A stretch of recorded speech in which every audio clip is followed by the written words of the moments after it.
नमस्कार दोस्तों, स्वागत है आपका टॉप ट्रेंडिंग जीके में। Railway RRB NTPC math series में अभी तक हम 33 सेट कंप्लीट कर चुके हैं। आज सेट नंबर 34 है जो कि 20 जनवरी 2021 को सेकंड पारी में हुआ था।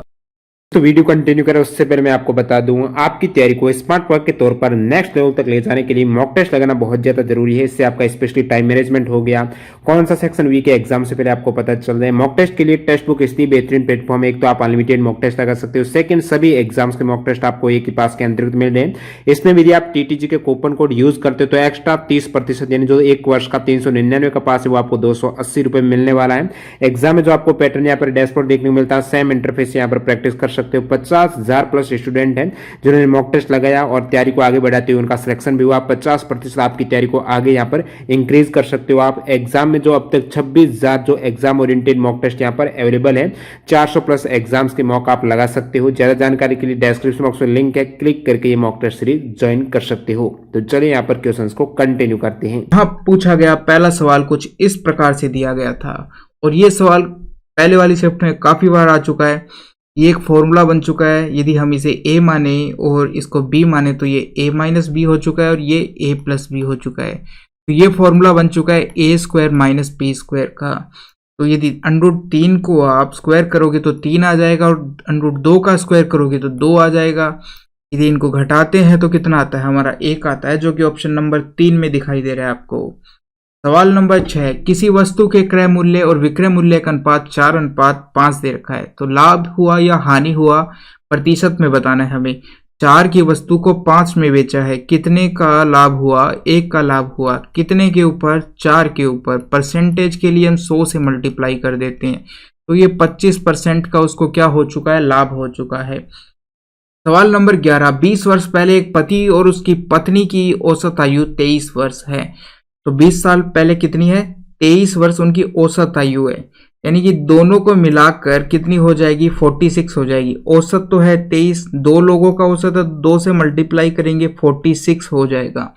अब क्या कह रहा है, अब उनके परिवार जिसमें पति पत्नी और उनका पुत्र है कि औसत आयु कितनी है, 34 वर्ष है। तो वर्तमान में पुत्र की औसत आयु पूछी है। देखो ये तो है 20 साल पहले की दो लोगों की औसत आयु, तो 20 साल बाद में इनकी कितनी होगी, तो 20 साल पुरुष की बढ़ी होगी और 20 साल उसकी पत्नी की बढ़ी होगी, तो टोटल कितना बढ़ चुका है, 40 बढ़ चुका है। तो वर्तमान की इनकी आयु कितनी हो जाएगी, दोनों की मिलाकर 86 हो जाएगी। तो वर्तमान में इन दोनों की आयु मिलाकर पति पत्नी की कितनी हो चुकी है, 86 हो रखी है। और हमें दिया गया है कि वर्तमान के अंदर तीनों का औसत कितना है, पति पत्नी और उसके पुत्र का औसत कितना देखा है, 34, 3 लोगों का। तो यदि हम इसको 3 से मल्टीप्लाई करेंगे तो कितना आएगा, 3 चौक 12, 1 आई हासिल 9 और 1 10, 102 आ चुका है। यानी कि 3 लोगों की वर्तमान में आयु कितनी है, 102 और 2 लोगों की 86। तो तीसरे बंदे की आयु कितनी आ जाएगी, आप इसको इसमें से घटाओगे कितना बचेगा, 14 और 2 16, यानी उसके पुत्र की आयु वर्तमान में 16 वर्ष है। ऑप्शन नंबर 3 हो जाएगा। सवाल नंबर 12, x प्लस 3 का क्यूब के विस्तार में x का गुणांक पूछा है, कोफिशिएंट ऑफ x पूछा है। तो सबसे पहले इस ब्रैकेट को आप ओपन कीजिए। हम जब इसको खोलेंगे तो किस प्रकार से होगा, x क्यूब, ठीक है। उसके बाद में 3 का स्क्वायर कितना, x क्यूब हो चुका है, 3 का स्क्वायर कितना होगा, 27 होगा, प्लस 3 इंटू ए बी, एक कितना है x और b कितना है 3, फिर x प्लस 3, ये हो जाएगा। अब देखो ये तो हो गया इतना, ये 27 हो चुका है। यदि हम इसको ओपन करते हैं तो कितना आता है, इसकी भी मल्टीप्लाई x से होगी तो इस पूरे की मल्टीप्लाई फिर 3 से होगी। जब x से करते हैं तो 9x स्क्वायर हो जाएगा और जब 3 से करते हैं तो 27x हो जाएगा। अब देखो हम इसको एक बार सिस्टमेटिक अरेंज कर लेते हैं। पहले x क्यूब रख देते हैं, फिर x स्क्वायर वाला पद रख देते हैं, फिर x वाला पद रख देते हैं और फिर जो चर पद है उसको रख देते हैं, अचर पद को रख देते हैं। ये हो चुका है। अब देखो यहाँ पर किसकी आपका गुणांक पूछा है, किसका कोफिशिएंट पूछा है, x का पूछा है। x का कोफिशिएंट कितना है, इससे देख लो आप कितना है, x का कोफिशिएंट कितना है, 27 है। तो ऑप्शन नंबर 4 हो जाएगा। सवाल नंबर 13 में क्या दिया है, साइन 3 थीटा बराबर इतना दे रखा है। देखो तो कोस को साइन में बदलने के लिए क्या होता है, हम जानते हैं साइन 90 माइनस थीटा बराबर होता है कोस थीटा। ये जानते हैं आप, यदि 90 होता है तो क्या होता है, साइन कोस में चेंज हो जाता है। तो देखो हम क्या करेंगे, यदि हम इस प्रकार से लिख सकते हैं इसको, साइन साइन पूरे का 90 माइनस थीटा माइनस 6, इस प्रकार से इसको हमने क्या मान लिया, पूरे को थीटा मान लिया, यानी एक तरीके से x मान लिया। तो ये 90 माइनस एक्स हो चुका है। अब देखो यहाँ से सरल करने पर क्या आता है, बाहर तो साइन है, यहाँ 90, इस ब्रैकेट को यदि आप खोलोगे, पहले हम खोल देते हैं, 90 माइनस थीटा प्लस 6 इस प्रकार से आ जाएगा। अब देखो साइन 90 प्लस 6 कितना हो जाएगा, 96 हो जाएगा, और माइनस थीटा ये हो जाएगा। इधर कितना है, साइन 3 थीटा, यानी कि 3 थीटा बराबर हो जाएगा 96 माइनस थीटा। अब ये थीटा उधर जाएगा तो इधर 4 थीटा बराबर 96 हो जाएगा। अब यानी कि 96 को आप 4 से भाग दो, 4 से भाग देने पर कितना आएगा, 48, 24 हो जाएगा। थीटा का मान कितना आ जाएगा, 24, जो कि आपको ऑप्शन नंबर 1 में दिखाई दे रहा है। सवाल नंबर 14, वह द्विघात समीकरण ज्ञात कीजिए जिसका एक मूल इतना है तो दूसरा मूल, एक मूल यदि इतना है तो दूसरा मूल क्या होगा इसका, 3 माइनस √5 ये होगा। यदि किसी समीकरण का एक मूल ये है तो दूसरा मूल ये होगा। अब देखो समीकरण यदि आपके पास दोनों मूल है, इसको हम मान लेते हैं अल्फा और इसको मान लेते हैं बीटा, अल्फा और बीटा। तो समीकरण क्या होती है यदि आपके पास दो मूल दिए हों, x square plus alpha x, देखो x square minus alpha plus beta into x plus alpha into beta बराबर 0। ये हमारी समीकरण होती है। यदि आपके पास दो मूल दिए होते हैं तो हम इस समीकरण से समीकरण निकाल सकते हैं यदि आपको मूल दिए हैं। अब इसमें आपको मान रखना है, तो देखो अल्फा, इन दोनों को यदि आप जोड़ते हो अल्फा प्लस बीटा को तो कितना, √5 से √5 कट जाएगा और यहाँ बचेगा आपके पास 3 और 3 6 हो जाएगा, 6x। अब जब आप इनको मल्टीप्लाई करोगे तो क्या होगा, ये हो जाएगा 3 का तो स्क्वायर 9 हो जाएगा और √5 का कितना आ जाएगा, 5 आ जाएगा। अल्फा इंटू बीटा की वैल्यू निकाल रहे हैं तो ये आएगा आपका 4 के बराबर। तो ये हो चुका है 4। अब ये समीकरण आपको कौन से ऑप्शन में दिखाई दे रही है, x square minus 6x plus 4, देखो ऑप्शन नंबर 4 में दिखाई दे रहा है, तो ऑप्शन नंबर 4 हो चुका है। सवाल नंबर 15 में क्या है, एक टैंक के दो इनलेट ए और बी है जो 5 घंटे 6 घंटे में भर सकते हैं, सी है जो 30 घंटे में खाली कर सकता है। यदि खाली टैंक में तीनों पाइपों को एक साथ खोल दिया जाए तो टैंक को भरने में कितना समय लगेगा, ये पूछा है। एक पाइप ए है, दूसरा बी है, तीसरा सी है। ये 5 घंटे में भरता है, ये 6 घंटे में भरता है, ये 30 घंटे में खाली करता है। तीनों का आप यदि एलसीएम लेते हो तो 30 आता है, यानी कि टैंक की कैपेसिटी कितनी है, 30 है। अब 5 को यदि इससे करोगे आप तो कितना आएगा, 6 आ जाएगा, 1 घंटे में 6 भरेगा, ये 5 भरेगा और ये खाली कर देगा कितना, 1 घंटे में 1 खाली करता है, 1 भाग। यदि टोटल 30 भाग है तो 1 भाग खाली करता है। तीनों को एक साथ खोला गया है तो यदि तीनों को जोड़ दो, यहाँ ये जुड़ेंगे और घट जाएंगे तो टोटल यहाँ से कितना आ जाएगा 1 घंटे का इनका, ये हो चुका है 11 माइनस 1 10 आ चुका है। तो देखो समय उनको लगने वाला है जो टोटल 30 तो टोटल भाग है और 1 घंटे में वो भरते हैं 10, तो यहाँ से आपका पास आ चुका है 3 घंटे उनको भरने में लगेगा टाइम, 3 घंटे।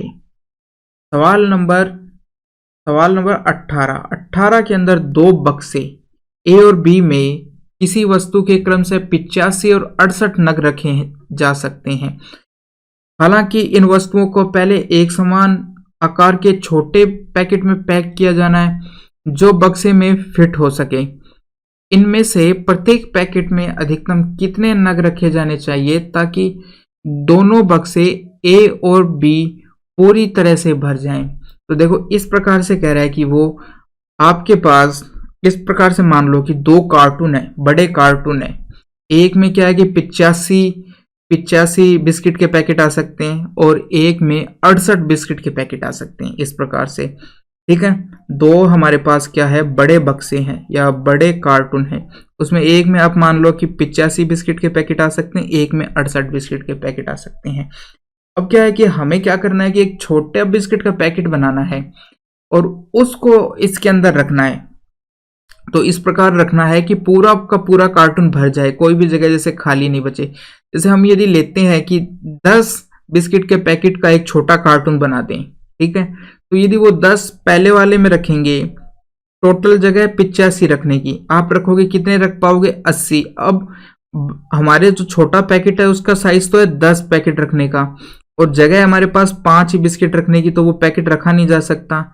तो यहाँ बच चुके हैं आपके पास 5 खाली जगह। इसी प्रकार आप ये पैकेट 10 वाला दूसरे में रखोगे तो 60 तक 6 पैकेट से 60 भर जाएगा, 8 पैकेट की जगह खाली रह जाएगी, और हमारा पैकेट है साइज 10 का, तो वो आएगा नहीं क्योंकि जगह है अब जो कार्टून में है वो 8 पैकेट रखने की है, तो इस प्रकार से दूसरे में भी नहीं रख सकते।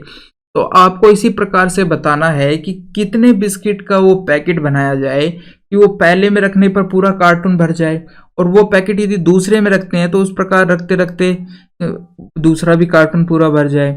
तो देखो, ऐसे सवालों में क्या करते हैं, दोनों का एचसीएफ लेते हैं। तो आप 85 और 68 का एचसीएफ लोगे तो कितना आएगा? इन दोनों का एचसीएफ हमारे पास 17 आएगा। 17 आएगा, 17 का पाड़ा इसमें भी जाता है, 17 का पाड़ा इसमें भी जाता है, बाकी कुछ नहीं आएगा। तो देखो, 17 का हमको पैकेट बनाना पड़ेगा। एक छोटा कार्टून जो बनाया है हमने उसके अंदर 17 बिस्किट के पैकेट आ सकते हैं। अब यदि आप 17 इसमें रखोगे तो 85 टोटल रख सकते हो आप, यानी 17 का एक पैकेट है तो कितने पैकेटों में पूरा भर जाएगा? 5 पैकेट रखने पर पूरा भर जाएगा, क्योंकि 17 5 है 85। इसी प्रकार से ये 68 है, इसमें 68 आ सकते हैं। 17 का एक पैकेट है तो 4 पैकेट रखने पर कितना हो जाएगा? टोटल 68 हो जाएगा, तो ये पूरा कार्टून भर जाएगा। इस प्रकार से जो छोटा पैकेट हमें बनाना पड़ेगा वो क्या होगा? उसमें 17 का छोटा पैकेट जो बनाया है हमने वो 17 बिस्किट के पैकेट का एक कार्टून बनाया है। तो इस प्रकार से आपको ऐसे सवालों के अंदर क्या करना पड़ता है? एचसीएफ लेना पड़ता है। तो यहां से हमारा ऑप्शन नंबर हो चुका है 4। सवाल नंबर 20, 10 5, 10 25, 10 45, 10 65 और 10 85 ये आपस में मल्टीप्लीकेशन में, और इसका मान बताना है हमें। तो आपको यहाँ पर इस प्रकार से वैल्यू दी होगी कि ये 5 एंगल है और ये 85 एंगल है, इन दोनों को जोड़ने पर 90 आएगा। यहाँ पर 25 है, यहाँ पर 65 है, इन दोनों को जोड़ने पे भी 90 आएगा। तो आपको इस प्रकार से वैल्यू दी होगी, और 45 की वैल्यू हम जानते हैं। तो देखो, हम 10 65 को क्या लिख सकते हैं? 10 65 को हम लिख सकते हैं कोट। 10 65 को हम क्या लिख सकते हैं? देखो, 10 और 65 को हम लिख सकते हैं 90 माइनस 25, इस प्रकार से लिख सकते हैं। तो इसकी वैल्यू कितनी आएगी? इसकी वैल्यू आ जाएगी आपके पास 90 पे क्या होता है? 10 कोट में चेंज हो जाता है, कोट 25 आ जाएगी, कोट 25 आ जाएगी। अब कोट 25 को हम क्या लिख सकते हैं? 1/10 25, इस प्रकार से लिख सकते हैं।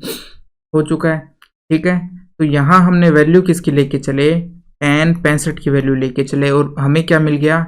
1/10 25 मिल चुका है। तो देखो यहाँ से क्या होगा, ये तो पहला तो आपका 10 5 रहेगा, दूसरा 10 25 रहेगा, तीसरा 10 45 है, चौथा है जो आपका 10 65, उसकी वैल्यू कितनी आ जाएगी? 10 25 आ जाएगी, 1/25। इसी प्रकार से पांचवा है, उसकी वैल्यू आ जाएगी 1/10 85 आ जाएगी, 10 85 की 5 आ जाएगी, 10 5।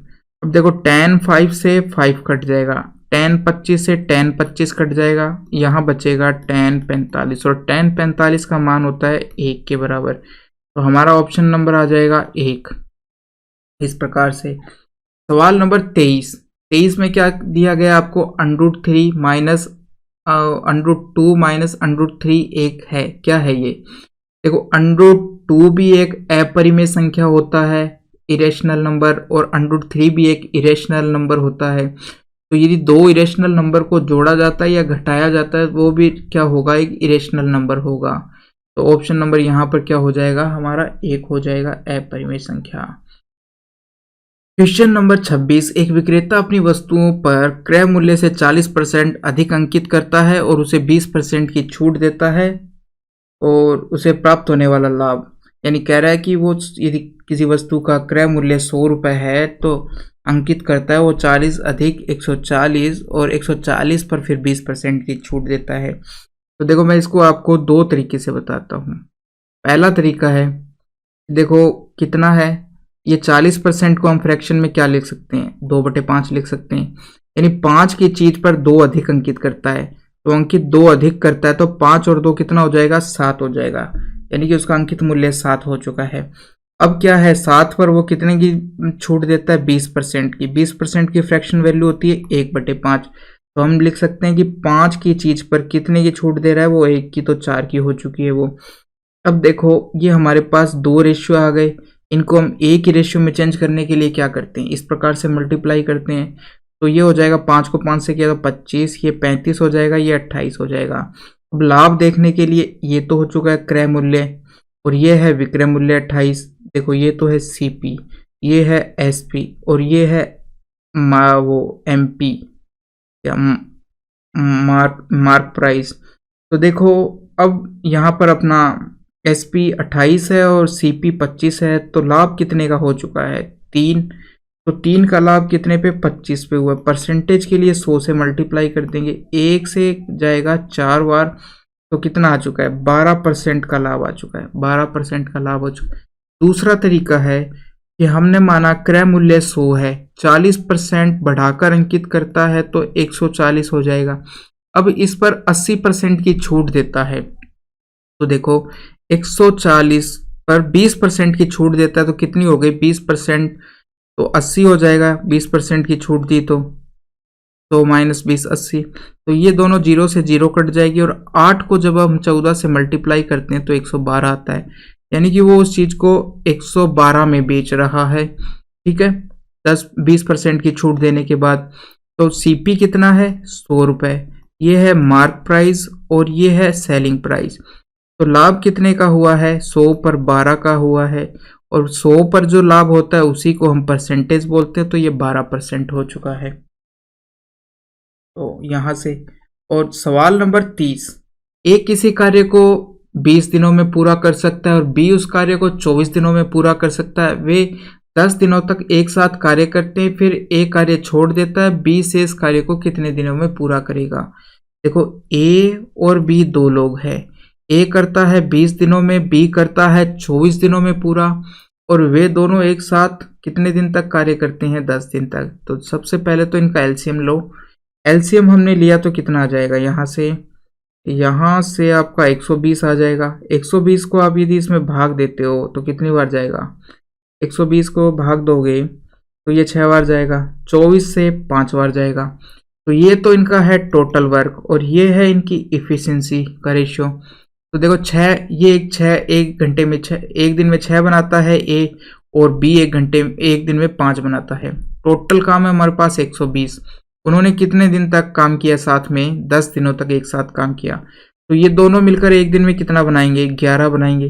अब वो कर रहे हैं 10 दिनों के लिए काम, तो 10 दिनों का टोटल काम, 10 दिनों का काम कितना हो जाएगा, ये हो जाएगा 10 इंटू 11, 10 इंटू 11, तो कितना हो चुका है, यहाँ से 110 वो काम कर देते हैं।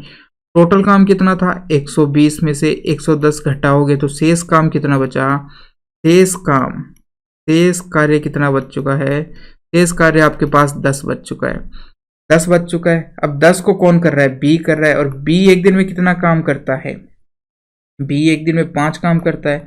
तो शेष कार्य को वो 2 दिन में समाप्त करेगा, कितने दिनों में, 2 दिनों में समाप्त कर देगा। तो ये हो चुका है हमारा ऑप्शन नंबर 4।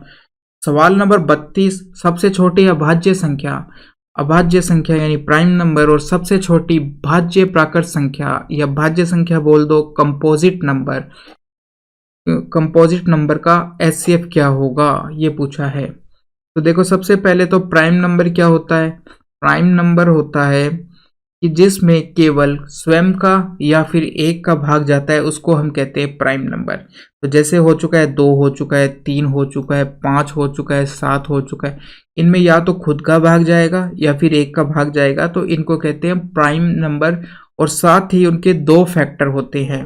2 फैक्टर क्या क्या होंगे, जैसे 2 फैक्टर क्या क्या होंगे, 2 का हो जाएगा एक तो 1 और एक 2, ठीक है। इसी प्रकार 3 में किस किस का भाग जा सकता है, 3 में या तो 1 का जा सकता है या 3 का जा सकता है। 5 में किसका, या तो 1 का या 5 का, साथ में या तो 1 का या 7 का। इस प्रकार से इनके केवल और केवल 2 ही फैक्टर होंगे, ना तो 2 से कम और ना 2 से ज़्यादा। अब देखो 1 होता है वो प्राइम नंबर क्यों नहीं है, क्योंकि उसका केवल एक ही फैक्टर है कि वो अपने आप से भाग जाती है और किसी से भी नहीं भाग जाती, 1 से ही भाग जाएगा। तो इसलिए 1 को हम क्या प्राइम नंबर नहीं मानते हैं, क्योंकि प्राइम नंबर के केवल और केवल 2 फैक्टर होते हैं, ना 2 से कम और ना 2 से अधिक। दूसरा है कंपोजिट नंबर। कंपोजिट नंबर या भाज्य नंबर क्या होता है,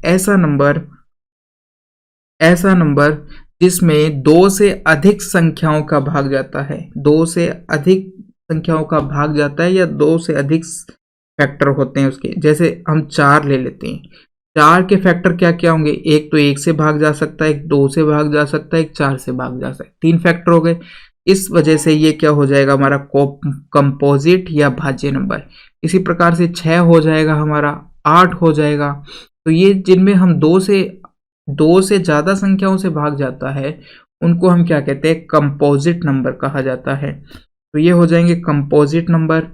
और कंपोजिट नेचुरल नंबर एक ही चीज़ बात है कि उसमें नेचुरल नंबर हमारे 1 से लेकर 1, 2, 3 अनंत तक होते हैं और कंपोजिट नंबर इन्हीं में से होंगे, जैसे 4, 6, 8। तो आपसे पूछा गया है प्राइम नंबर और कंपोजिट नंबर का HCF क्या होगा। लिस्ट यानी सबसे छोटा प्राइम नंबर और सबसे छोटा कंपोजिट नंबर है, उनका HCF क्या होगा। तो सबसे छोटा जो प्राइम नंबर है वो कितना होता है, 2 होता है हमारा, ठीक है।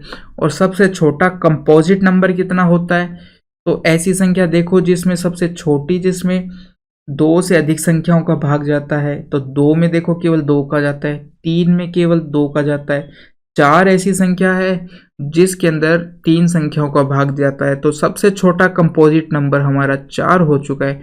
अब आपसे पूछा है 2 और 4 का HCF निकालना है आपको। तो HCF क्या होता है कि जो दोनों में कॉमन आता है। तो 2 यहाँ पर भी है और 2 इसमें भी है, तो 2 हमारा HCF हो जाएगा इन संख्याओं का, ऑप्शन नंबर 4। सवाल नंबर 33 में एक वर्त के क्षेत्रफल और एक समबाहु त्रिभुज के क्षेत्रफल का अनुपात ज्ञात करना है, ठीक है। जहां वृत्त का व्यास समबाहु त्रिभुज की भुजा के बराबर है। बराबर क्या चीज है, वर्त का व्यास। वर्त का व्यास क्या होता है, 2r होता है, 2r, या हम इसको क्या कह देते हैं, d कह देते हैं। ये बराबर है समबाहु त्रिभुज की भुजा के। समबाहु त्रिभुज की भुजा को हमने a से डिनोट कर दिया है।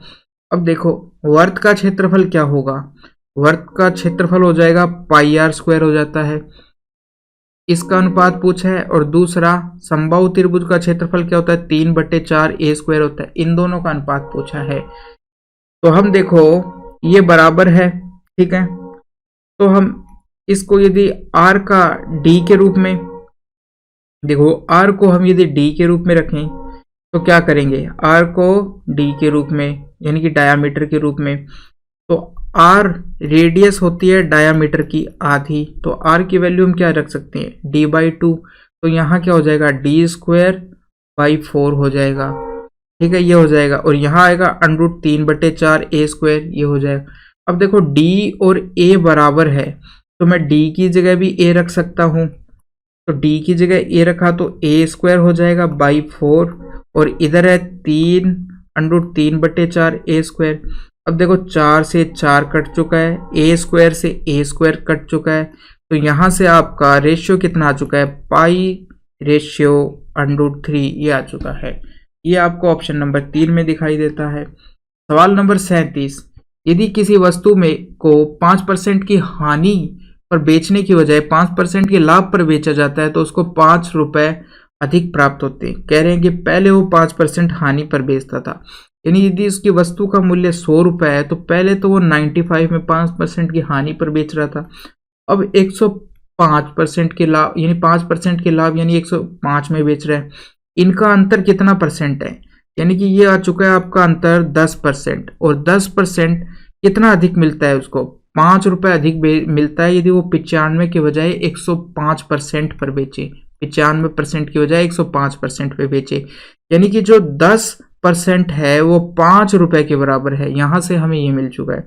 तो 1% की वैल्यू कितने के बराबर आ जाएगी, 5/10 के बराबर आ जाएगी। तो 100% की वैल्यू कितनी आ जाएगी?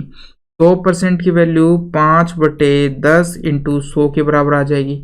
0 से 0 कट चुकी है, आंसर आ चुका है 50 रुपए, जो कि आपको ऑप्शन नंबर 3 में दिखाई दे रहा है। सवाल नंबर 38, एक संख्या स्वयं के 25% से 60 अधिक है। तो 25% का मतलब क्या होता है? 1/4 होता है। यानी कि संख्या x है और वो अपने 1/4 से कितनी अधिक है? 60 अधिक है। यानी कि यदि संख्या में से 1/4 घटाएं उस संख्या का, x/4 घटाएं तो 60 आएगा आएगा। अब देखो, यदि आप इसको सरल करोगे तो 3/4 x बराबर 60 हो चुका है। तो यहां से x का मान कितना आएगा? 60 इंटू 4/3। 3 से 60 को काटोगे तो 20 बार आएगा। तो x बराबर हमारा कितना हो जाएगा? 80 हो जाएगा वो संख्या। इस प्रकार से सवाल नंबर 40, पहली 12 अभाज्य संख्याओं का माध्य ज्ञात कीजिए। 12 अभाज्य संख्याओं का माध्य ज्ञात कीजिए। अभाज्य यानी कि प्राइम नंबर, अभाज्य यानी कि प्राइम नंबर। तो देखो, प्राइम नंबर क्या क्या होते हैं? हमें पहले 12 प्राइम नंबर्स लिखना पड़ेगा, उनको जोड़ना पड़ेगा। तो देखो, हमारे पास एक नंबर होता है, एक नंबर याद रखिए आप, 4422 322321। ये एक फोन नंबर है 10 अंकों का। ये फोन नंबर आपको याद रखोगे तो 1 से 100 तक के आप प्राइम नंबर्स को याद कर सकते हो। तो देखो किस प्रकार से कि जो पहला 4 है वो 1 से 10 तक के बीच में जो प्राइम नंबर्स आते हैं उनको दिखा रहा है कि कितने प्राइम नंबर है, 4 आते हैं। 10 से 11 से आगे, फिर 11 से 20 के बीच में जो प्राइम नंबर है वो भी हमारे 4 है। अगला 2 किसके बीच में है? 2 आएंगे आपके 21 से 30 के बीच में प्राइम नंबर। और फिर इससे अगला 2, ये किसके बीच में आएंगे? 31 से 40 के बीच में 2 प्राइम नंबर्स होते हैं। इस प्रकार से दिखा रहा है ये। तो देखो यहाँ से क्या है, ये इस प्रकार से चलते चलते ये लास्ट वाला जो एक प्राइम नंबर किसके बीच में है? 91 से 100 के बीच में एक प्राइम नंबर हो रहा है, ये दर्शा रहा है। अब देखो, हमको टोटल कितनी प्राइम नंबर का जोड़ करना है? 12 प्राइम नंबर, 12। तो देखो, 4 यहाँ आ गए और 4 8, फिर 2 10 और 2 12। तो टोटल 31 40 तक हमारे 12 प्राइम नंबर हो जाएंगे। अब उनको निकालना पड़ेगा। तो 1 से 10 के बीच में कौन कौन से प्राइम नंबर आते हैं? 2 आता है, 3 आता है, 5 आता है, 7 आता है। ये आपको याद ही करने पड़ेंगे। अब 2-3 बार इन प्राइम नंबर्स को एक बार बिना देखे ऐसे लिखने की कोशिश करें, फिर अपने आप ये आपके तैयार हो जाएंगे। फिर बस आप ये फ़ोन नंबर याद रखें, इससे आपको ध्यान रहेगा किस संख्याओं के बीच में कितने कितने प्राइम नंबर आते हैं। क्योंकि कई बार ऐसे पूछ लिया जाता है कि 1 से 50 तक की संख्याओं के बीच का प्राइम नंबर बताइए कितने होते हैं। 1 से 100 तक की संख्याओं के बीच में कितने प्राइम नंबर होते हैं। 50 से 60 के बीच में कितने प्राइम नंबर होते हैं। इस प्रकार से पूछ लिया जाता है। तो यदि आपको ये नंबर याद रहेगा तो आप सवालों को आसानी से कर पाएंगे। अब देखो, 11 से 20 के बीच में कौन कौन से होते हैं? एक तो 11 आता है, एक 13 आएगा, एक 17 आएगा, एक 19 आएगा। अब 21 से 30 के बीच में 2 आते हैं, तो कौन कौन से आएंगे? कौन कौन से आएंगे? एक तो आपका आ जाएगा 23 आ जाएगा और एक आपका 29 आ जाएगा। ये 2 प्राइम नंबर हो चुके हैं। अब 31 से 40 के बीच में कौन कौन से आएंगे? एक तो 31 खुद और एक आ जाएगा हमारा 37 हो जाएगा। तो ये टोटल हमारे 12 प्राइम नंबर हो चुके हैं। इनको जोड़ना है, ठीक है। तो अब बस आपको इनको जल्दी से जोड़ना है। तो सबसे पहले देखो, हम आगे वालों को जोड़े तो कितना आ जाएगा? 30, 3 और 3 कितना हो गया? 6, 6 और 2 8, 8 और 2 10, 10 और 10 और 10 और 1 11, 11 और 1 12, 13 14, यानी कि 140 तो ये हो चुका है। अब आपको इकाई वाले अंक को जोड़ना है। 1 और 7 8, 8 और 3 11, 11 और 9 20, 20। देखो, 20 और 20, 20 और 20 नहीं, 20 और 10 30 और 1 40, ये 40 हो चुके हैं। और 40 और ये 10 हो चुके हैं 50, 50 और 7 57, ठीक है 57 वापस से जोड़ना पड़ेगा। 1 और 7 कितना हो चुका है 8, 8 को 3 से जोड़ोगे 11, 11 में 9 जोड़ोगे 20, 20 में यदि 4, 20 में 1 और ये और 9, 1 और 9 जोड़ोगे 10 जोड़ा 30, 30 और 10 40, 40 और 50 और 7 57, तो 57 हो चुके हैं। तो टोटल कितना आ चुका है 197 आ चुका है। 197 इन सब का योग। माध्य निकालने के लिए 12 से आपको इसको भाग देना पड़ेगा, तो हमें इसको क्या करना पड़ेगा 12 से भाग देना पड़ेगा। जब आप 12 से भाग दोगे तो कितनी बार जाएगा 12 एकम 12, ठीक है। फिर बचा 77, 77 तो 6 बार 72 आता है। फिर बचा 5, तो एक जीरो लगाने के लिए पॉइंट आएगा, भाग नहीं जा रहा। अब देखो 50 के अंदर कितनी बार जाएगा 4 बार जाएगा 48। अब बचा है हमारे पास 2, तो 2 और एक जीरो 20, 20 में कितनी बार जाएगा 12 का भाग 12 एक बार जाएगा, 12 का भाग एक बार जाएगा। तो इस प्रकार से आ जाएगा 16 41, ये आ जाएगा हमारा। तो ये आपको कहाँ पर दिखाई दे रहा है ऑप्शन नंबर 3 में दिखाई दे रहा है 16.416 इस प्रकार से आएगा। तो हम ये ऑप्शन नंबर 2 टिक कर सकते हैं 16.42। सवाल नंबर 44, अप्रैल में एक किताब की दुकान के लाभ में 25% की वृद्धि हुई और मई में फिर अगले महीने क्या हुआ 20% की कमी हुई। तो उसने पूछा है कि टोटल मई के अंत में दुकान में कितना लाभ हुआ कुल मिलाकर। तो देखो इसको हम कैसे करते हैं, कुल टोटल लाभ निकालने के लिए तो एक कंपाउंड लाभ निकालने का फॉर्मूला होता है a plus B plus a into B बटे 100, ये होता है। तो पहले 25 क्या हुआ है हमारा लाभ हुआ है, फिर हानि हुई है तो 20% की हानि। अब दोनों को मल्टीप्लाई करो तो माइनस आ जाएगा, और 25 को 20 से किया, चिन्ह के साथ मल्टीप्लाई किया हमने इसलिए माइनस आ चुका है। बाकी इसको करोगे तो 500 बटे 100 इस प्रकार से आ जाएगा। अब यहाँ घटाओगे तो 5 आ जाएगा, और यहाँ करोगे तो कितना आ जाएगा 5। तो ये आ चुका है 0। आपको न लाभ हुआ न हानि हुई, यानी उसने जितने में स्टार्टिंग में अप्रैल में जो चीज़ खरीदी थी वो मई में जो अंत में दुकान में कितने का लाभ उतने में ही उसने बेच दी है, कोई लाभ नहीं हुआ है उसको।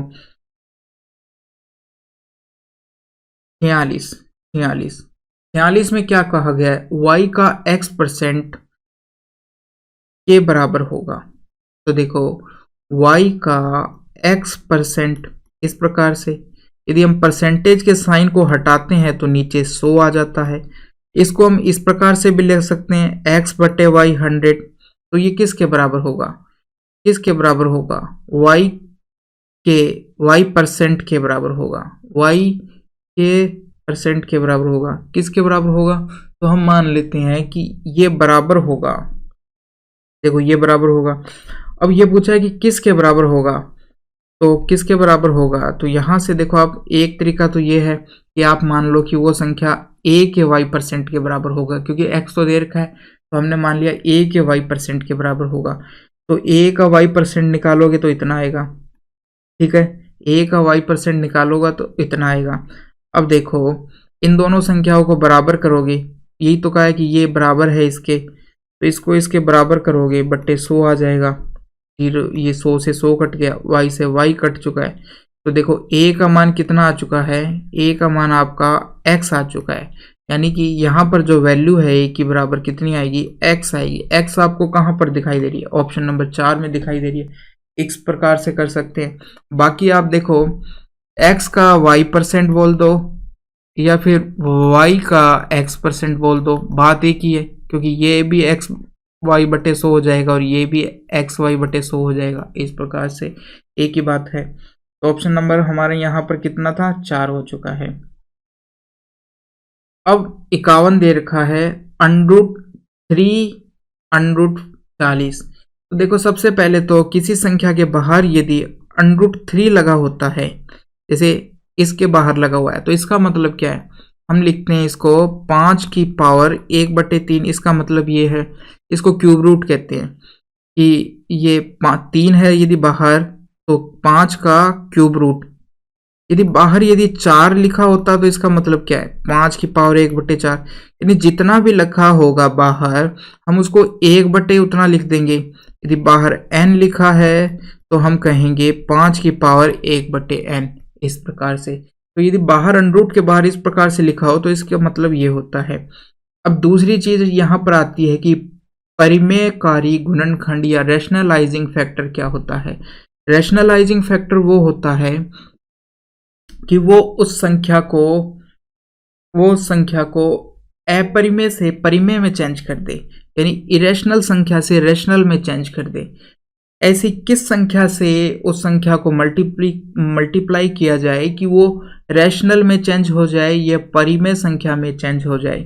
तो देखो, जैसे कि हमारे पास है √3, आप जानते हैं √3, तो √3 को हम किस से मल्टीप्लाई करें कि ये रैशनल संख्या में बन जाए या फिर परिमेय संख्या में चेंज हो जाए। तो परिमेय संख्या इसको बनाने के लिए हमें क्या करना पड़ेगा, √3 से ही मल्टीप्लाई करना पड़ेगा, जिससे ये क्या होगा, √3 3 हो जाएगा। तो हमारा रैशनलाइजिंग फैक्टर क्या होगा, परिमेयकारी गुणनखंड क्या होगा, √3 होगा। क्या होगा, परिमेयकारी गुणनखंड √3 होगा, जिससे हम मल्टीप्लाई करने पर वो संख्या परिमेय संख्या चेंज हो जाए, उसको परिमेयकारी गुणनखंड कहते हैं। यदि हमारे पास इस प्रकार से होता √5, तो √5 भी क्या है कि एक क्या है, √5 एक देखो 3√5, ये भी एक अपरिमेय संख्या है। तो इसको भी हम यदि परिमेय संख्या बनाना है तो किस से मल्टीप्लाई करना पड़ेगा, किस रैशनलाइजिंग फैक्टर से इसको मल्टीप्लाई करना पड़ेगा। इसका मान आता है 5 की पावर 1/3। तो यदि मैं इसको 5 की पावर 2/3 से मल्टीप्लाई कर देता हूं तो क्या होगा, 5 की पावर, अब देखो यदि बेस सेम है, इधर भी 5 है इधर भी 5 है, तो पावर आपस में जुड़ जाती है, 1/3 प्लस 2/3। तो यहां से आपका कितना आ जाएगा, ऊपर भी 3 हो जाएगा नीचे भी 3। तो ये कितना आ चुका है आपका, 5 की पावर 1 आ चुका है, या 5 बोल सकते हैं।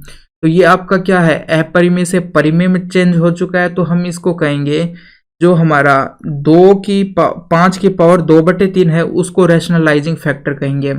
अब देखो यहां पर ये संख्या दे रखी है, तो सबसे पहले तो आपको क्या करना पड़ेगा, इसको थोड़ा सरल करना पड़ेगा।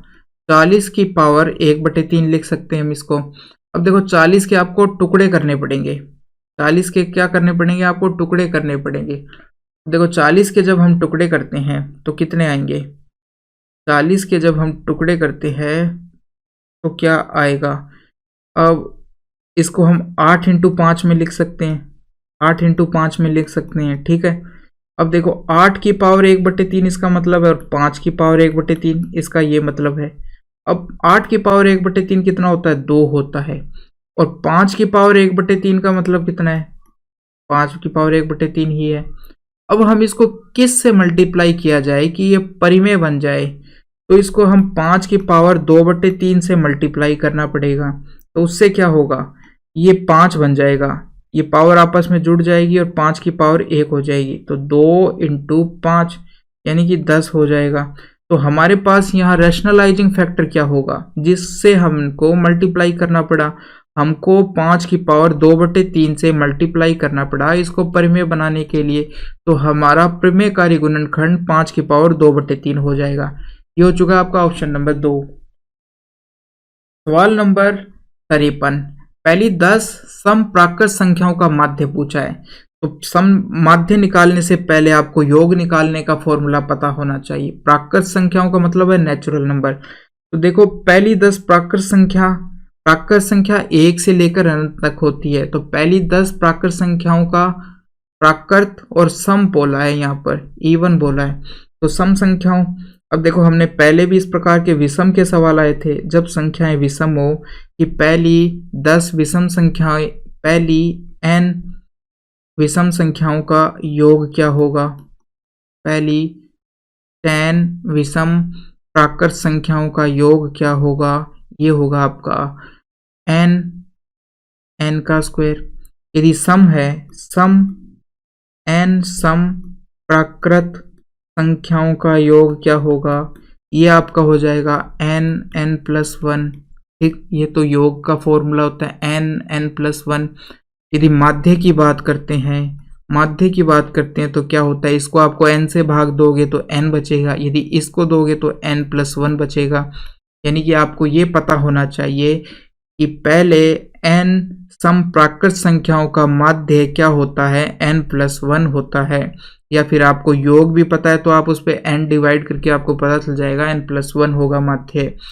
तो देखो संख्याएं कितनी है, 10, यानी कि n का मान यहाँ पर 10 है, तो n+1 हमारा हो चुका है वो संख्या। तो n का मान रखोगे तो कितना आ जाएगा, यहाँ से 11 आ जाएगा।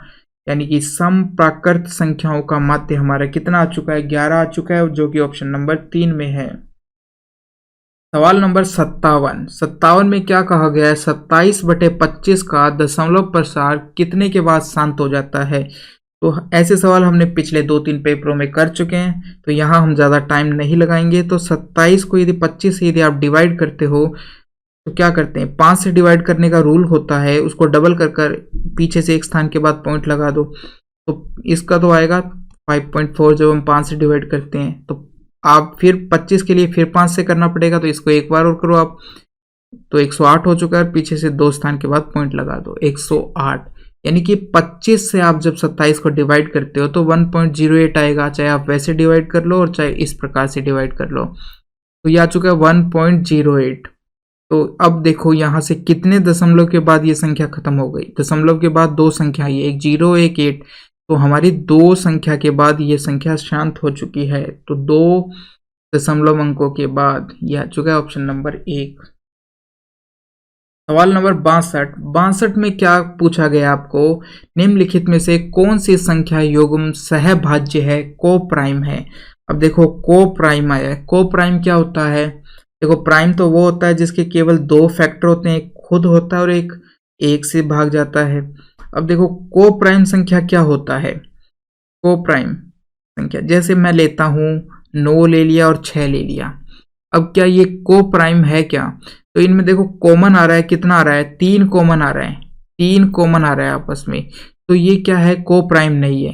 कि उनमें आपस में कुछ भी कॉमन नहीं आना चाहिए, आपस में कुछ भी कॉमन नहीं आना चाहिए, बस इतना है उसका मान।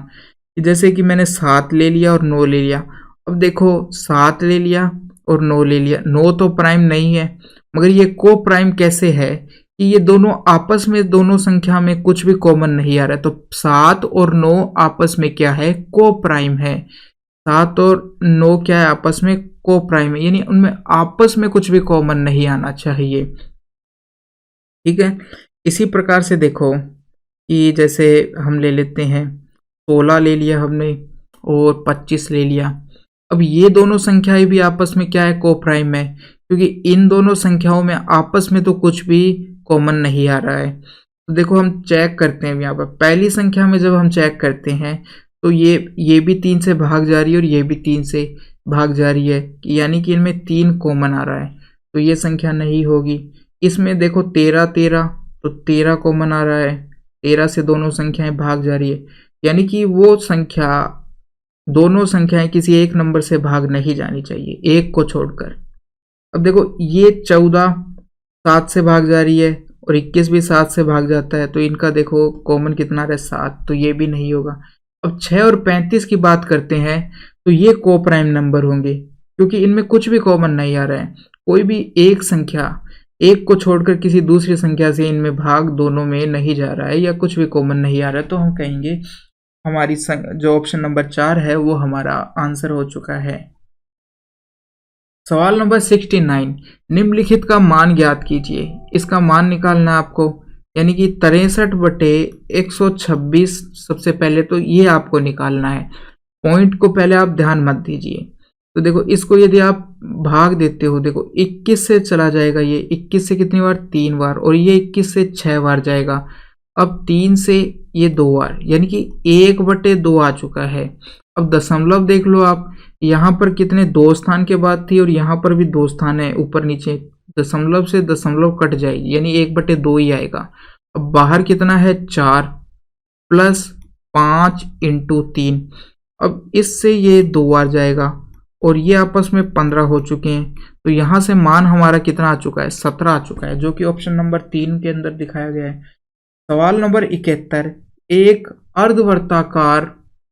अर्धवर्ताकार अहाता अहूता मत देखिए, केवल अर्धवर्ताकार है कि त्रिज्या 35 दे रखी है, ठीक है।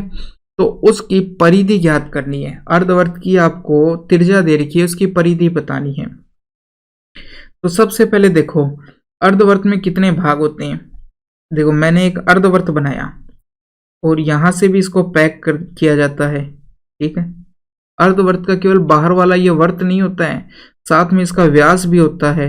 तो ये पूरा जो एक तो आधा वर्त और एक व्यास, इस प्रकार से बना देते। एक तो देखो आधा वर्त और प्लस क्या होगा जी, ये जो व्यास, इन दोनों का जोड़ ही परिधि के बराबर होता है।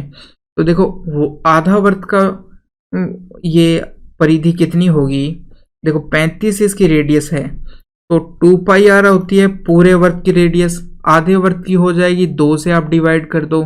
अब इसमें मान रखो आप 2 देखो 2 से तो 2 कट जाएगा, 22/7 इंटू 35 हो चुका है। यहाँ से सॉल्व करोगे तो 5 और ये आ जाएगा आपका 110 के बराबर आ जाएगा, 110 आ चुका है।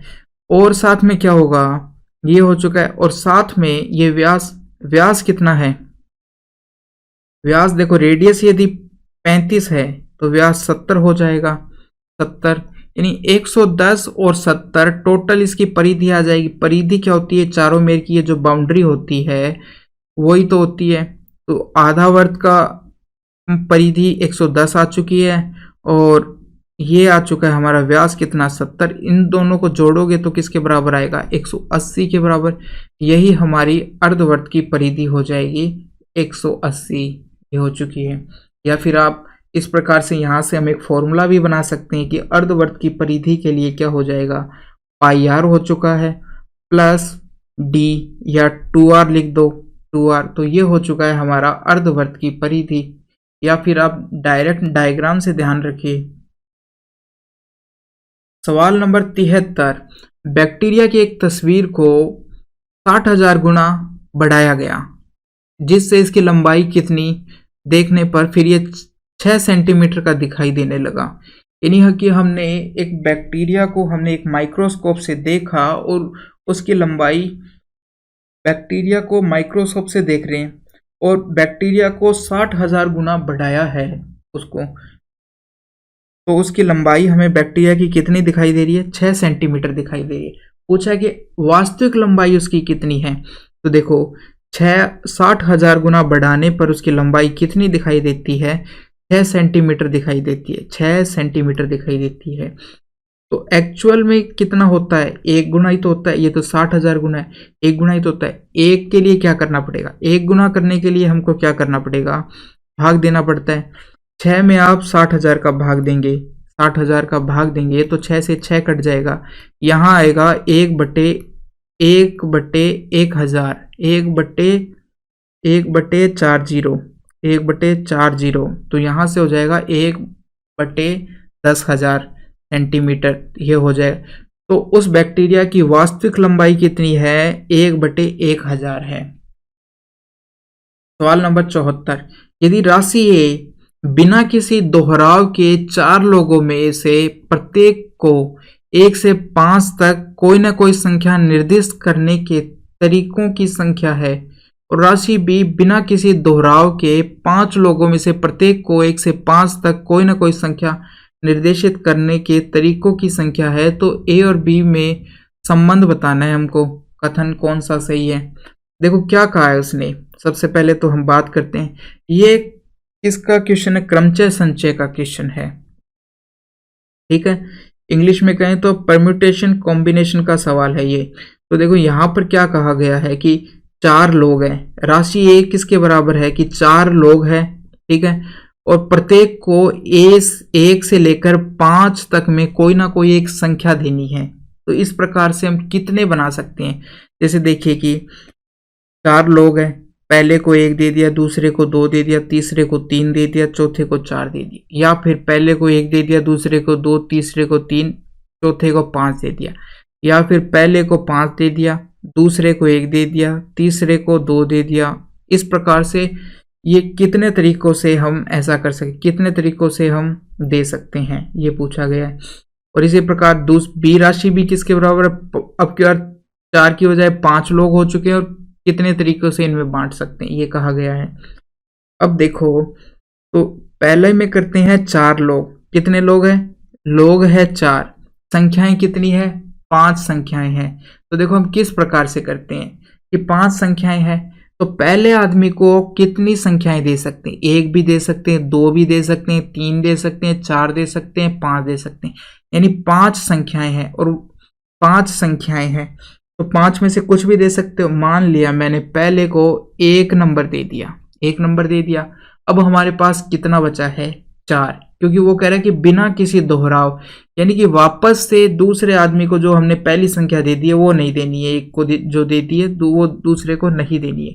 तो पहले को हमने 1 दे दिया। अब हमारे पास कितनी संख्याएं बची है? 4 संख्याएं बची है। तो दूसरे इंसान को हम कितनी संख्याएं दे सकते हैं? 4 संख्याओं में से कुछ भी दे सकते हैं। ठीक है, 4 संख्याओं में से कुछ भी दे सकते हैं। ठीक है, तो मैंने मान लिया इसको 2 दे दिया। तो पहले को तो हमने 5 संख्याओं में से कुछ भी दे सकते हैं, दूसरे को हम 4 संख्याओं में से कुछ भी दे सकते हैं, तीसरे को कितनी संख्या दे सकते हैं?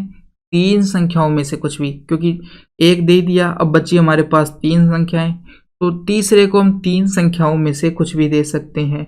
मान लिया कि इसको 5 दे दिया आपकी बार हमने। अब बचा चौथा। चौथे के पास कितनी संख्या आ सकती है? 2 में से कुछ भी आ सकता है। तो चौथे को कितनी संख्या दे सकते हैं? 2 में से कुछ भी दे सकते हैं। मान लिया कि 4 दे दिया। इस प्रकार से तो टोटल तरीके हैं, कितने तरीके से हम ये बना सकते हैं।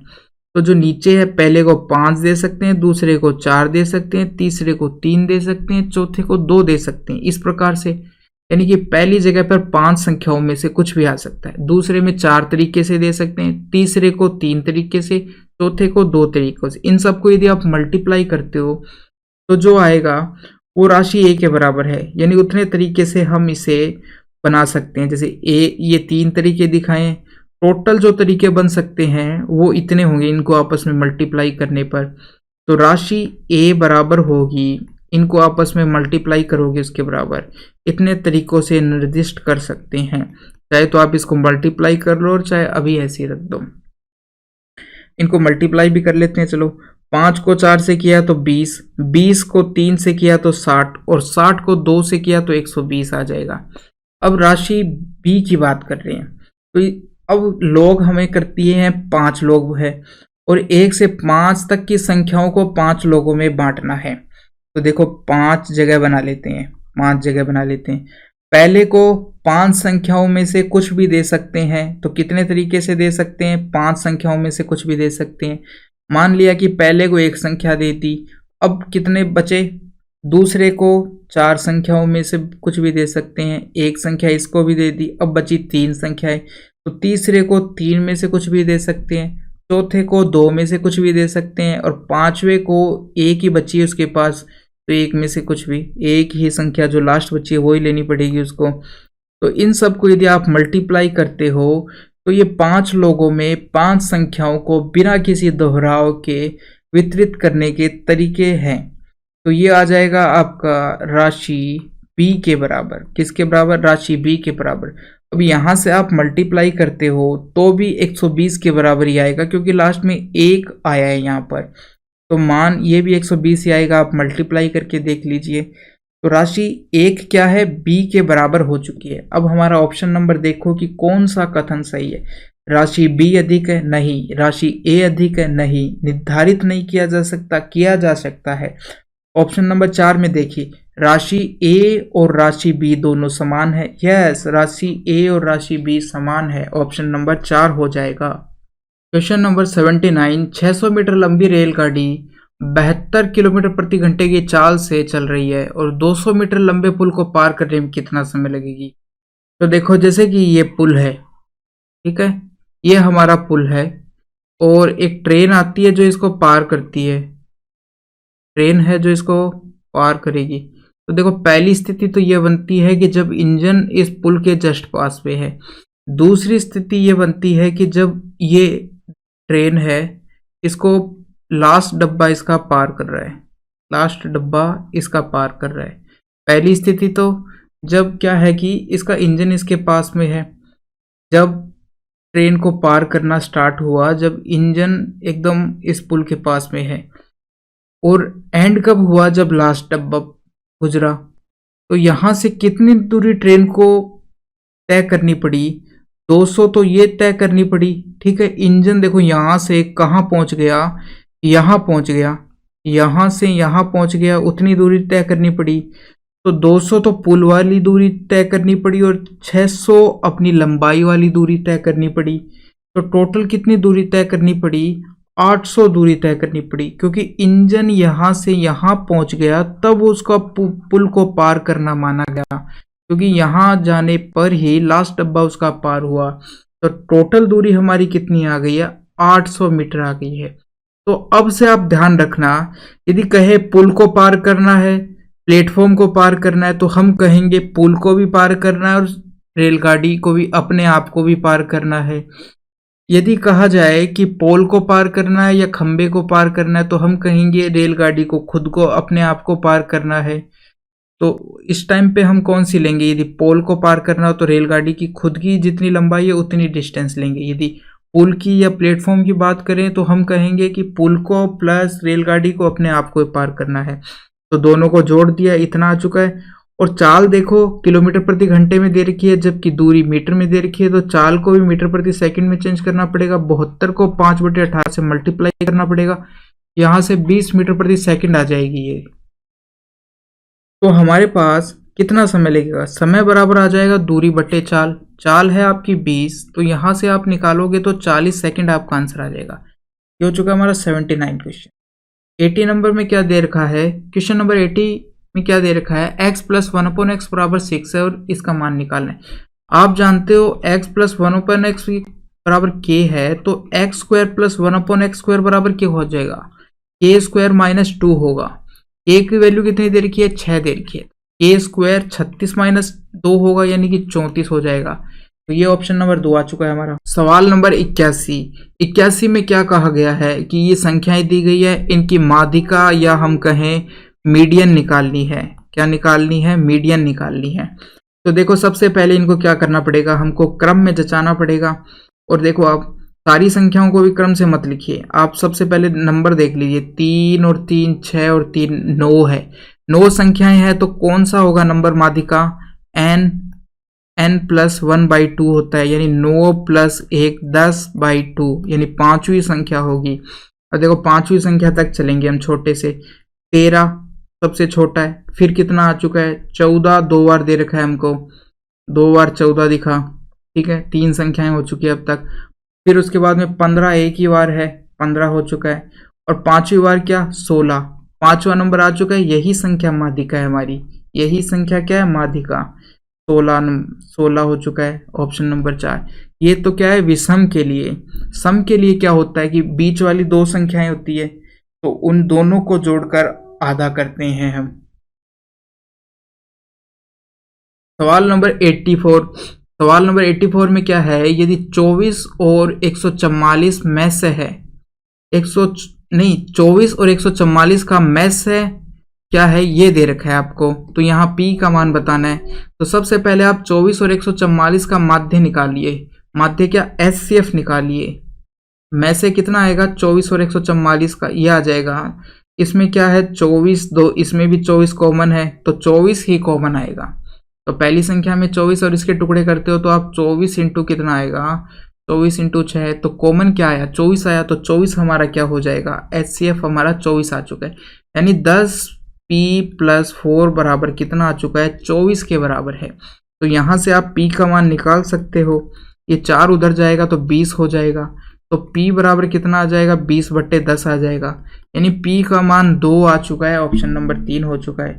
सवाल नंबर 85, 6% की वार्षिक दर से 25,000 की राशि को 2 वर्ष का चक्रवृद्धि ब्याज निकालना है, ठीक है। 2 वर्ष का चक्रवृद्धि ब्याज निकालना है, 6% की वार्षिक।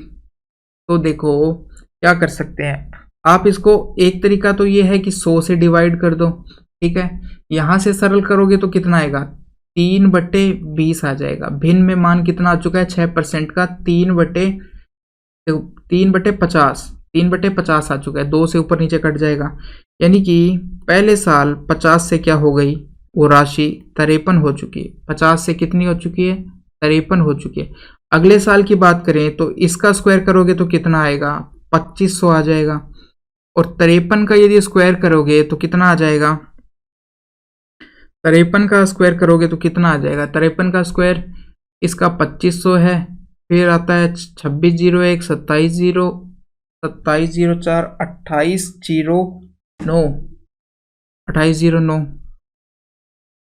2809। देखो 53 को 53 से मल्टीप्लाई करो, कितना आता है, 3 तिये 9, 3 5 15, 5 तिये 15, 5 5 25 और एक 26, तो यहाँ 9 आ चुका है, ये 10 और एक 2809 ही आ रहा है, 2809 आ चुका है। तो देखो अब डिफरेंस इनका कितना है, वो ब्याज हो चुका है, 2 वर्ष का ब्याज कितना आया डिफरेंस, ये डिफरेंस आ चुका है आपका, डिफरेंस आया है 309 आ चुका है डिफरेंस, 309। अब देखो हमारी राशि क्या थी, स्टार्टिंग में राशि थी 2500 और फिर 309 रुपये, 2 साल का ब्याज आने के बाद 2809 हो चुकी है। एक्चुअल में 25,000 वैल्यू है, 2500 की वैल्यू यानी कि 25,000 है, तो एक की वैल्यू कितनी हो जाएगी, 2500 की वैल्यू 25,000 है, तो एक की वैल्यू यहाँ से 10 आ जाएगी।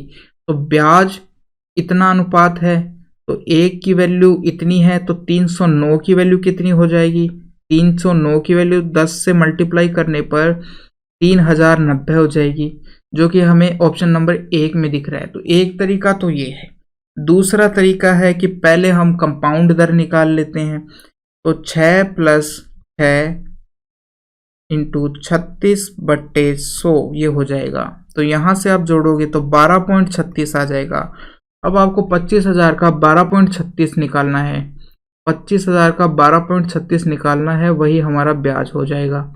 इस प्रकार से भी कर सकते हो, पॉइंट रट्टा आया तो नीचे 100 आ जाएगा। देखो 100 से ये 2 जीरो कट चुकी है और 1 से 1 जीरो और कट चुकी है, ये हो चुका है। अब देखो यहाँ ये 5 से गया 2 बार और ये 25 गया 5 बार, इतना आ चुका है। अब ये 2 से 12 गया 6 बार और 12 गया 6 बार, उसके बाद में कितना आएगा, 1 बार जाएगा और फिर 8 बार, 618 आ चुका है। आप जब इसको 5 से मल्टीप्लाई करोगे तो कितना आएगा, 5 से मल्टीप्लाई करोगे तो 390, यही मान आ जाएगा, ऑप्शन नंबर जो 1 में दिखाई दे रहा है। तो ऐसे भी कर सकते हो और इस तरीके से भी कर सकते हो। सवाल नंबर 86, ठीक है। अब देखो इनको किस प्रकार से करेंगे, इनको हम आराम से समझेंगे। दिए गए ग्राफ में 2008 और 2009 में एक मोबाइल कंपनी द्वारा निर्मित विभिन्न मोबाइल फोनों मॉडल ए से एफ तरह के मोबाइल फोन के मॉडल है, प्रतिशतवार वितरण दिखाया गया है। यानी कि 2008 में निर्माण हुआ है और 2009 में निर्माण हुआ है, उनको दर्शाया गया है। और मॉडल ए से लेकर एफ तक है, यानी ए बी सी डी इस प्रकार के जितने भी मोबाइल, उनको प्रतिशत के रूप में दर्शाया गया है। 2008 और 2009 में निर्मित मोबाइल फोनों की कुल संख्या 4,50,000 है, एक ही नहीं, यानी 2008 में निर्मित फोनों की 4,50,000 है और 2009 में निर्मित फोनों की कुल संख्या है 6,40,000 है, ये संख्या है। अब देखिए वो कह रहा है कि यदि किसी मॉडल का मान किसी परास रेंज के बीच में है, यदि किसी मॉडल का मान किसी परास के बीच में है, इसको मध्य बिंदु मानिए। उदाहरण के तौर पर 10 और 20 के बीच में किसी बिंदु को 15 माना जाना चाहिए। वो कह रहा है कि जैसे देखो, यदि मान ये देखो, जैसे ये वाली लाइन कहाँ पर है, 40 और 50 के बीच में, तो इसको मध्य बिंदु माना जाना चाहिए, यानी कि 45 हो जाएगा। ये मध्य बिंदु मानेंगे तो कितना हो जाएगा, 45 हो जाएगा, ये हो गया। इस प्रकार से कह रहा है वो। अब देखो 2008 में निर्मित सी, डी और एफ मॉडलों के मोबाइल फोनों की कुल संख्या कितनी है, ये पूछा है 2008 में। देखो ये लाइन से आपको 10%, 20%, 30%, 40%, 50% ऐसे दिखाए गए हैं। तो देखो पहली लाइन जो आ रही है ना, मैं लिख देता हूँ यदि आपको दिखाई नहीं दे रहा। तो जो पहला आ रहा है वो तो है 30% पर, और दूसरा जो आ रहा है वो 45% पर है, तीसरा जो आ रहा है वो 65% पे है, चौथा आपको दिखाई दे रहा है 75% पे होगा, पांचवा 90% पे, और लास्ट में 100% है। ये इस प्रकार से है। तो देखो सी, डी, एफ मॉडल के मोबाइल फोनों की कुल संख्या कितनी होगी। सी ये है, डी ये है, और एफ ये है हरा वाला। इन सब के मोबाइल फोनों की कुल, तो देखो सी 45 से कहाँ तक है, 65 तक, यानी कि कितना हो गया 20%। तो ये हो चुका है।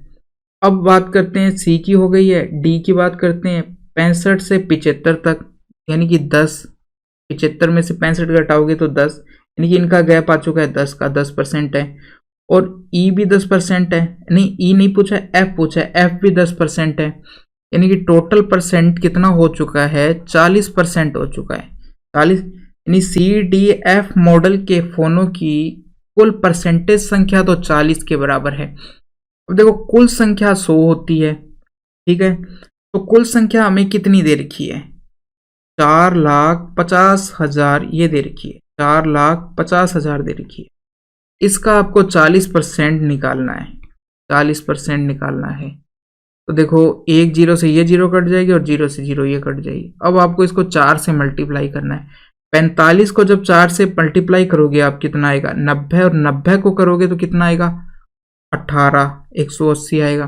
तो यानी कि 18 से जो संख्या स्टार्ट हो रही है वो हमारी संख्या होगी। बाकी इसमें कितनी 3 जीरो है, तो 3 जीरो और आएगी, 1 2 3 ये आ जाएगा। अब देखो 18 से कौन सी संख्या स्टार्ट हो रही है 4, बस आपको इतना ही करना था। जीरो की तो पहले कैलकुलेशन करनी नहीं है कि कितनी जीरो लास्ट में आएगी, जिसमें 18 दिखे उसको मार दो। सवाल नंबर 87, और इसमें क्या पूछा गया है 2008 और 2009 के दौरान किस मॉडल के उत्पादन में होने वाली प्रतिशत वृद्धि या कमी न्यूनतम है। यानी कि 2008 से 2009 के बीच में प्रतिशत वृद्धि हो या कमी हो, वो न्यूनतम किस में है। तो इसके लिए सबसे पहले तो हमें क्या करना पड़ेगा कि सबका अलग अलग प्रतिशत देखना पड़ेगा कितना है। और हम देखो ऑप्शन में कौन कौन से दिए गए हैं, ए दिया गया है, ई दिया गया है, सी दिया गया है और बी। ए, बी, सी और ई। देखो हम 4 मार्क कर लेते हैं। ए है हमारा, एक बी होगा, एक सी और एक ई, इनमें चेक करना है। अब देखो 2008 की भी बात करनी है हमको, और 2009 की बात करनी है, एक 2009 की बात करनी है। तो अब देखो ए में कितनी, ए का कितना हिस्सा है 30%, यानी ए मॉडल के जो उत्पादन हुआ है 30% हुआ है टोटल में से। और बी का उत्पादन हुआ है 15%, बी का उत्पादन कितना हुआ है 15%। सी का उत्पादन कितना हुआ है, ये 65 है और ये 45 है, 65 में से 45 घटाओगे तो 20%। सी मॉडल का उत्पादन 2008 में 20% हुआ है। और ई मॉडल जो नीले से दिखाया गया है आपको, नीले से यहाँ 90 है और यहाँ 75 है, तो ये है 15%, ये इनका उत्पादन है।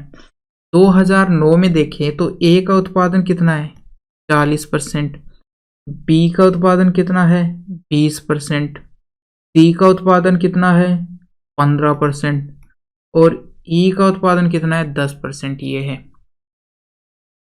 तो अब देखो टोटल 2008 में कितना उत्पादन हुआ था, 4,50,000 इस प्रकार से हुआ था, ठीक है, इस प्रकार से हुआ था। तो हमें इसका क्या करना है 30%, 15% ये निकालना पड़ेगा।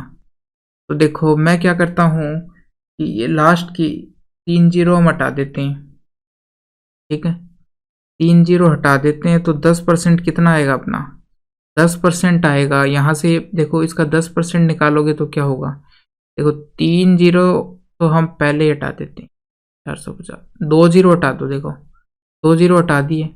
ये मान ली कि हमारी संख्या ये है, क्योंकि हमसे परसेंटेज में पूछा है, वो वैल्यू तो पूछी नहीं है, कोई अंतर फर्क पड़ने वाला नहीं है। तो देखो 4500, और 4500 का 10% कितना आ जाएगा?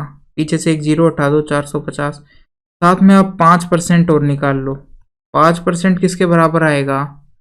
5% किसके बराबर आएगा? ये इसका आधा कर दो 10% का, 225। ये आपका 5% हो चुका है। अब यहाँ से देखो 30% निकालोगे तो 10% को 3 गुना कर दो, यानी 3 से मल्टीप्लाई कर दो, तो ये आ जाएगा आपका 1350। ठीक है। यदि आपसे 15% पूछा तो इन दोनों को जोड़ दो, 10% और 5% को। ये हो जाएगा आपका पीछे से 5, 7 और 675। यदि सी का पूछा है 20% तो ये 900 है, 900।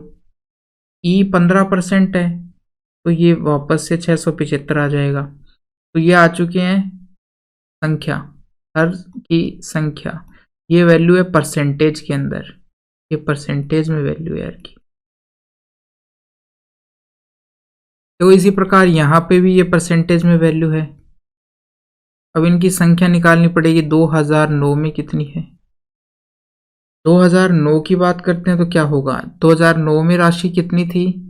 6,40,000 थी, 6,40,000। पीछे से 2 जीरो हटा देते हैं। अब 10% निकालोगे तो कितना आएगा इसका? 640 आएगा, और 5% निकालोगे तो 320 आ जाएगा। अब देखो 40% निकालना है तो 10 को 4 गुना करना पड़ेगा हमको। 640 को 4 गुना करो, कितना आ जाएगा? 128, 256 और 1 जीरो। यहाँ भी 20% निकालना है, 128 जीरो आ जाएगा। यहाँ 15% निकालना है तो कितना आएगा? 15% दोनों को जोड़ दो, 960 ये आ जाएगा। और 10% निकालना है, 640 ही हो जाएगा। ये आ चुका है। अब हमें पूछा गया है 2008 से 2009 के दौरान प्रतिशत वृद्धि। तो देखो प्रतिशत वृद्धि निकालनी है सबसे पहले। तो 2008 में कितना था? 1350, और 2009 के अंदर कितना हो गया? 2560। तो यदि इनको घटाओगे तो कितना आएगा? 0, 1, 2 और 1 आ जाएगा, 1210 आ जाएगा। यदि इनको घटाओगे, यहाँ पे घटाने पे कितना आएगा? ये आएगा आपका, आ जाएगा 605 आ जाएगा, 605 आ जाएगा। यदि हम इनको घटाते हैं तो कितना आता है? ये आ जाएगा आपका 60 आ जाएगा। और ई में कितना आ जाएगा? यहाँ पर 35 आ जाएगा। ठीक है, 35 ये माइनस का है, और यहाँ सारी जगह वृद्धि हो रही है। तो अब पूछ रहा है कि वो सबसे कम वृद्धि या कमी कहाँ पर हो रही है? तो कहाँ पर हो रही है? ई के अंदर हो रही है। अब देखो सवाल को एक बार फिर से पढ़ते हैं। पहले मैं इंग्लिश वाला सवाल पढ़ूंगा, फिर हिंदी वाला, क्योंकि दोनों के अंदर अलग अलग तरीके से पूछा गया है। यहाँ पर इन्होंने सवाल दोनों में अलग अलग पूछा है। अब देखो इंग्लिश वाले में क्या कहा गया है? इंक्रीज या decrease in production volume between 2008 और 2009। तो उन्होंने कहा है कि कमी या वृद्धि किसके अंदर? प्रोडक्शन के अंदर, जो निर्माण हुआ है उसमें कमी या वृद्धि सबसे कम किस में रही है 2008 से 2009 के बीच में, ये पूछा है।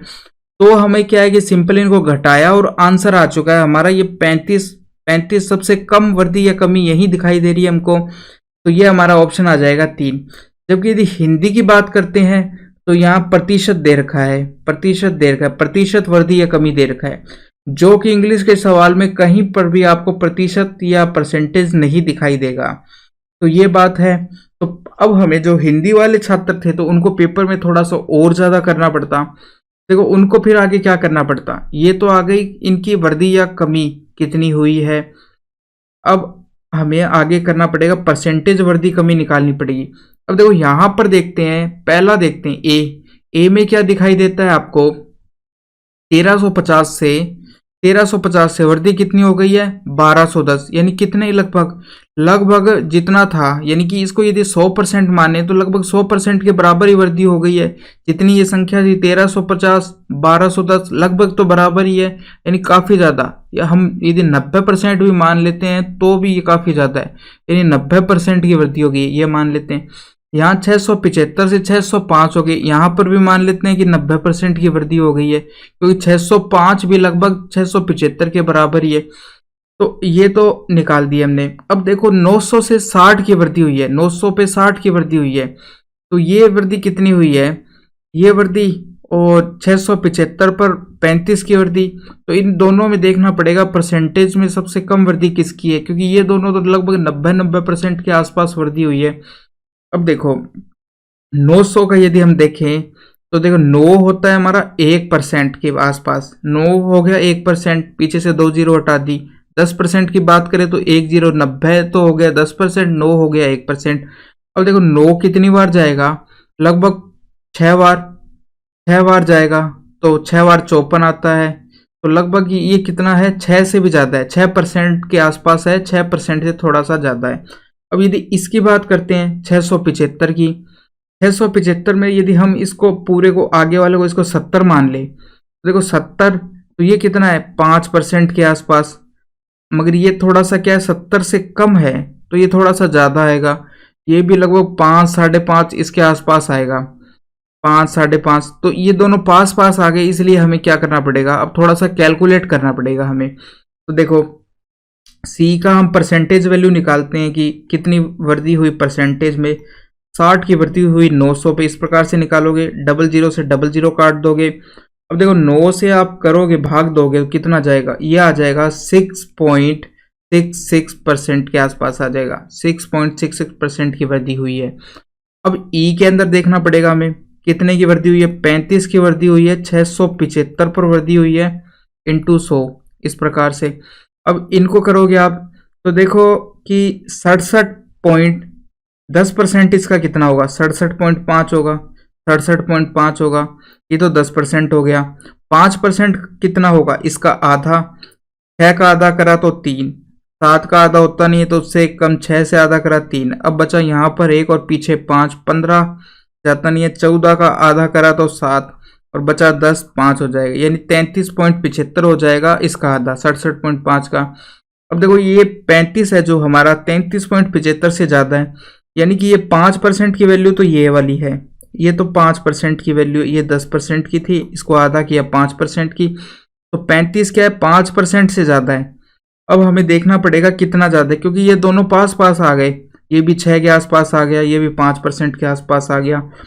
अब देखो 1% की वैल्यू कितनी होगी, 6.75 होगी, इसमें जोड़ दो आप, 6.75 होगी, ये जोड़ देते हैं। अब जोड़ोगे तो आप कितना आएगा, 10 से 10, 1 और 7 और 7 14, 1 15, 1 आई हांसल, 9 और 1 10 और 1 40। देखो अब ये हो गया 1% और जोड़ दिया है, तो ये 6% की वैल्यू कितनी आ गई है, 40.70। और देखो 35 है, यहाँ पर 35 ही है, यानी कि ये 6% से कम है, कि 6% की वैल्यू तो 675 का 6% तो 40.50 है, और हमें चाहिए 35 ही चाहिए, तो ये क्या है 6% से कम है, ठीक है। तो ये वैल्यू 5% से 6% के बीच में, ये समझ में आ गया। और ये वाली वैल्यू कितनी है, 6.66% के बराबर है। तो सबसे कम परसेंटेज वृद्धि किसकी हुई है, वो भी ई के अंदर हुई है। तो देखो यहाँ पर आंसर तो देखो 1 आ चुका है, दोनों बार ई आया है हमारा, चाहे प्रतिशत वृद्धि की बात करो सबसे कम, और चाहे कमी डायरेक्ट देखो तो भी उतनी आई है। मगर यहाँ पर क्या है कि जो हिंदी वाले छात्र हैं उनको थोड़ा सा ज़्यादा करना पड़ेगा, यानी उनको टाइम थोड़ा और ज़्यादा लगेगा, क्योंकि उनको परसेंटेज दे रखा है, जबकि इंग्लिश में सवाल में परसेंटेज नहीं दे रखा है। तो ऐसी स्थिति है यहाँ पर इस सवाल के अंदर। और बाकी ये सवाल इतना बड़ा है कि कम से कम ये आपके 5 मिनट तो खा ही लेगा वहाँ पर। तो वैसे भी हमें ये पेपर में सवाल नहीं करना है, कि देखो पेपर वाला क्या देता है कि डीआई में 5 सवाल में से आपको एक सवाल ऐसा देगा कि जो नहीं करना है, वो टाइम कंज्यूमिंग सवाल है, वही ये सवाल है। लेकिन हमको तो यहाँ पर आपको सारे सॉल्यूशन बताने हैं, इसलिए ठीक है। अब बढ़ते हैं सवाल नंबर 88 की तरफ।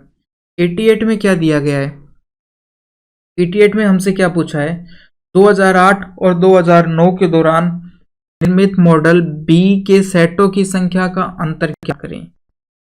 देखो बी 2008 और 2009 के दौरान बी सेटों की संख्या का अंतर ज्ञात करते। देखो हमने सेट निकाले हैं, यहाँ पे सेटों कितने निकाले हैं, बी में कितने थे, यहाँ 675 है, यहाँ 1280 है, अंतर कितना आया था, 605 का आया था, यानी 6,05,000 और 2 जीरो हमने हटाई थी, तो ये आ जाएगा अंतर, 60,000 का अंतर आया था हमारा, 60,000, ऑप्शन नंबर 4।